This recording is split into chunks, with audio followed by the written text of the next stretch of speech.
As parents, we all have fears about our children, from safety to bullying and even the ability for them to reach their full potential.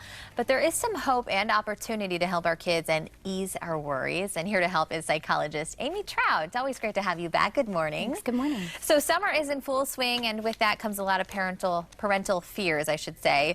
Let's talk about great expectations first, though. You say less is often more. What do you mean by that? So, you know, oftentimes, like from the moment we bring our babies home, we start worrying that maybe they won't go to the great college or get a great career path or things like that. And so, you know, marketing is really targeted at this parental fear. And, you know, unfortunately, what might feel counterintuitive for us as parents, you know, that we might try to overschedule activities or enrichment or buy products that like help nurture brain development and all that.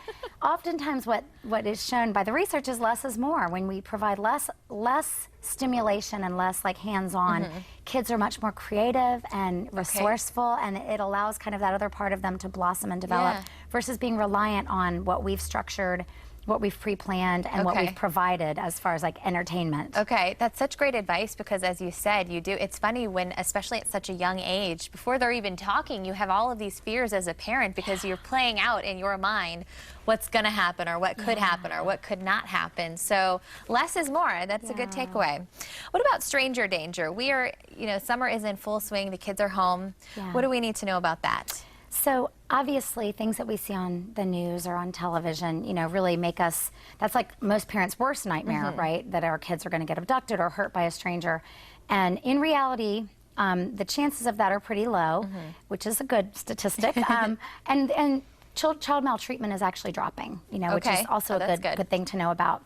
But what we need to do, like as parents, is be very educated on, you know, the fact that most things that happen to children that are not good often happen by family members or close contacts, not necessarily by strangers. Right. So really kind of educating ourselves and then educating our kids age appropriately about how to communicate, how to protect themselves, and how to communicate around things that might not feel right to them.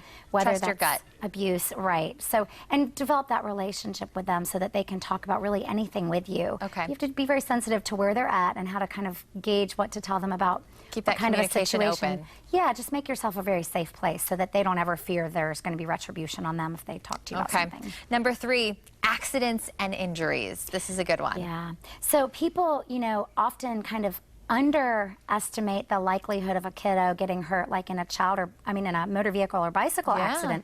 And those are the most common causes of death for children, which is, you know, really sad. Although, you know, some basic prevention and proactive steps can help avoid those things. 40% of kids are killed in motor vehicle accidents who don't have restraints on. So obviously practicing seat belting, modeling that for them, buckling them in.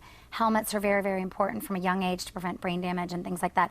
But just being that good role model and kind of thinking one step ahead when it comes to safety measures for our kids. Number 4, we got just a couple of seconds. Bullying, be proactive with that, right? That's still something that we deal a lot with. Yeah, bullying is something that still happens a lot. Kids, you know, help them come to you when they have anything happening at school, but also reporting those things and helping schools kind of be accountable with anti-bullying measures. And also teaching that name-calling and teasing and picking on is not okay, even in play at home, like setting the standard like it's just not okay. And number 5, weight issues, role model.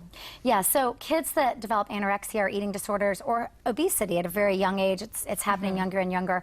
That's a real fear. What we can do is really model a healthy relationship with food where we don't overemphasize or underemphasize, where we have moderation in sweets, not none, but moderation, because we're still in control of most of what goes into our kids' bodies to a certain point.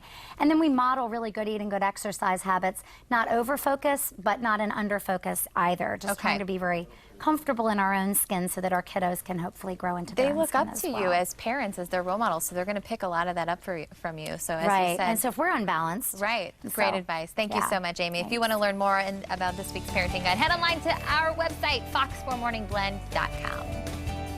All right, from parenting fears to fears of the undead. Up next, we preview the new attraction from Universal Studios that'll have you walking for the hills. And trust us, it's about as scary as you can get.